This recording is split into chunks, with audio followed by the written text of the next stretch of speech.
सरकार की लड़ाई के लिए नेतृत्व ढूंढ रहे थे। इस मिट्टी में चारों तरफ हाहाकार मचा हुआ था, वह दौर हमें याद आता है।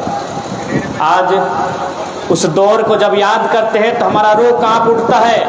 आज आप किसी गांव में सड़क के किनारे चौक चौराहों में चले जाएं, आज झारखंड राज्य को अलग करने में जिन महापुरुषों ने बलिदान दिया है उनकी प्रतिमाएं मिलेंगी। সবাই তুমি দেখতে পারি आज के वादेर प्रतिमा আছে। आज उनको देखने के बाद आज भी उस इतिहास को हम लोग स्मरण करते हैं। कहीं सड़क के किनारे मणिनाथ मंडल की प्रतिमा, कहीं नेपाल रवानी, कहीं रसिक हासदा, कहीं शहीद शक्तिनाथ महतो, न जाने अनगिनत, कहीं सुरेश महतो, कहीं राजू महतो, ऐसे अनगिनत क्रांतिकारियों की प्रतिमाएं आपको देखने को मिलेगी। उन प्रतिमाओं के पीछे एक बड़ी दास्तान है।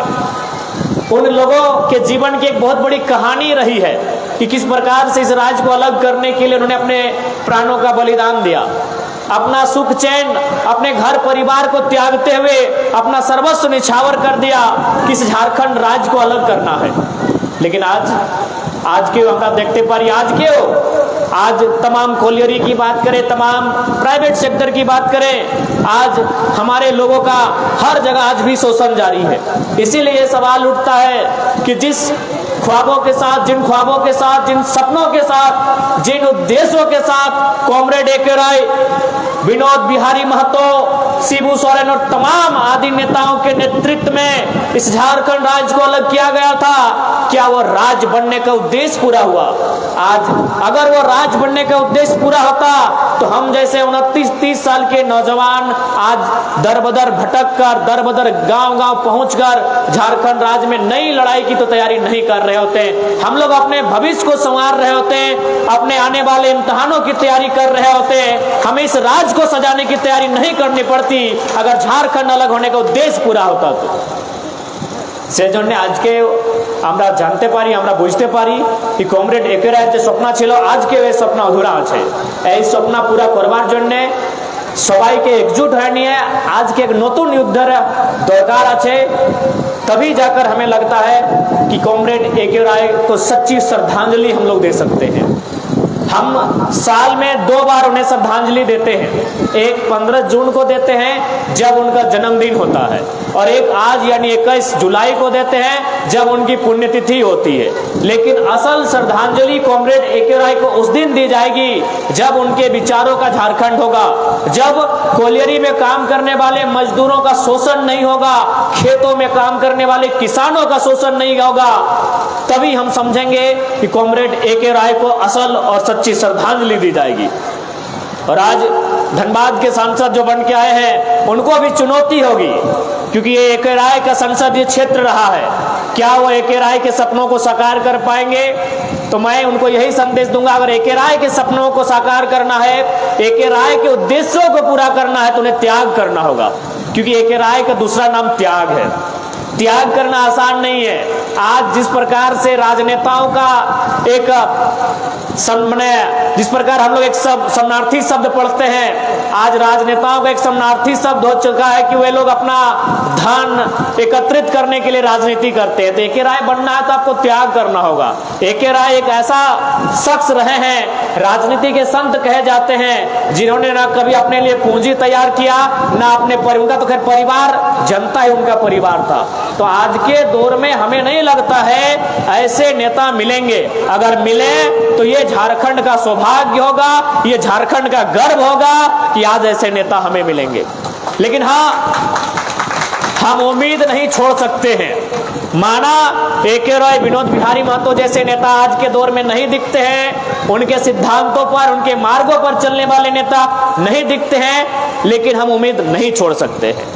दुनिया उम्मीद पर टिकी है, दुनिया उम्मीद पर कायम है, और हम लोग भी उम्मीद लगा कर बैठे हैं कि इस कोयलांचल की मिट्टी में कोई आएगा जो जितना जुल्म और अन्याय और नाइंसाफी हुआ है उसका पाई पाई हिसाब लेने का काम करेगा।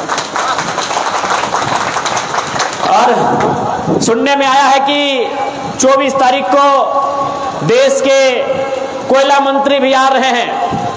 चूंकि आज एक पूर्व सांसद की पुण्यतिथि है तो शायद आज एक गंभीर दिन भी है, गंभीर विषय भी है और मीडिया के लोग भी उपस्थित हैं, तो मैं आपके माध्यम से देश के कोयला मंत्री, उनके जो यहाँ प्रतिनिधित्व के रूप में हैं, मैं उन्हें एक संदेश देना चाहूँगा। जब देश के कोयला मंत्री कोयलांचल का दौरा करने के लिए आए तो कोयला में लगे आग को देखने के साथ साथ कोयलांचल के जो विस्थापित हैं उनके कलेजे में जो आग लगी है उसे भी देख कर जाए, ये मैं संदेश देना चाहूँगा। मीडिया बंधुओं के सामने से 24 तारीख को कोयला मंत्री का आगमन होने जा रहा है। उस संदर्भ में ये संदेश देना चाहूंगा माननीय कोयला मंत्री को कि आप बेशक आए, आपका स्वागत है। और कोयले की खदानों में जो आग लगा है उस आग के साथ साथ कोयलांचल के जो रैयत हैं, विस्थापित जो लोग हैं, उनके कलेजे में जो आग लगी है उस आग को भी देख कर जाए और देख कर नहीं जाए। आप सेंट्रल में कोयला मंत्री हैं, उस आग का समाधान करके जाए, ये आपको हम संदेश देना चाहेंगे। अगर आप ऐसा नहीं कर पाते हैं तो ये कॉमरेड ए.के. राय की जमी है, इसे नापाक मत कीजिएगा। ये कॉमरेड ए.के. राय की पाक जमीन है, ये कॉमरेड ए.के. राय की पवित्र जमीन है। अगर कोयला मंत्री महोदय अगर इस पवित्र जमीन में आपके कदम पड़ते हैं, आपका स्वागत करते हैं, लेकिन कोयलांचल की आग के साथ साथ विस्थापितों के कलेजे में जो आग लगी है उसका समाधान करके जाइएगा इस पवित्र भूमि से। यह आपको हम संदेश देना चाहेंगे। और धनबाद के सांसद को भी हम संदेश देना चाहेंगे कि आप उस सीट से सांसद चुन के आए हैं जो सीट कभी कॉमरेड ए.के. राय की हुआ करती थी, तो कम से कम उनको एक बार पढ़िएगा, उस शख्स को एक बार समझिएगा। वो एक ऐसे शख्स थे जिन्होंने जनता को ही अपना परिवार समझा है, जनता के दुख को अपना दुख समझा है, जनता की खुशी में मुस्कुराए हैं और जनता के गमों में आंसू बहाए हैं। ऐसे नेता कॉमरेड ए.के. राय थे। इसलिए मैं ये संदेश देना चाहूंगा।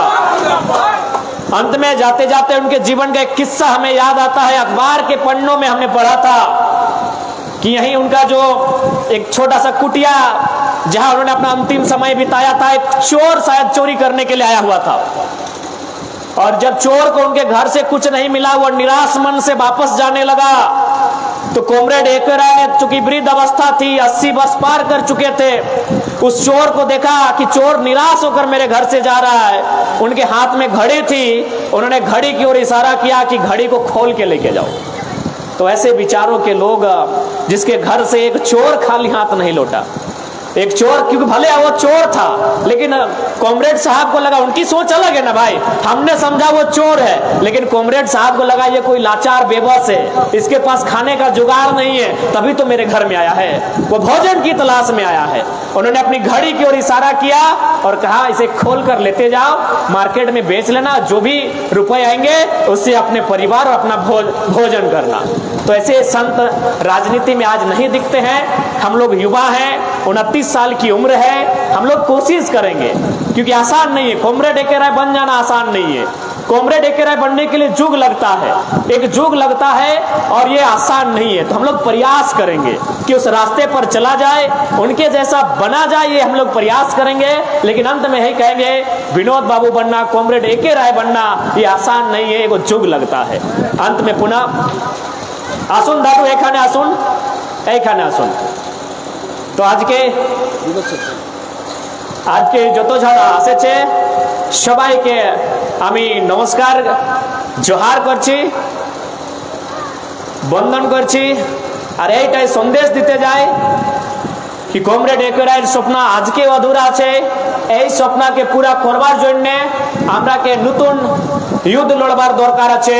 আর আশা করছি এই ধরতি আন্দোলনের ধরতি বটে, এইখানের মানুষগুলা পিছু হাঁটবে না। জোহার সবাইকে, নমস্কার। Comrade A K. राय अमर रहे, कॉमरेड ए.के. राय को लाले लाले लाले लाल सलाम। धन्यवाद साथी जयराम, धन्यवाद। अभी उनको जाना है।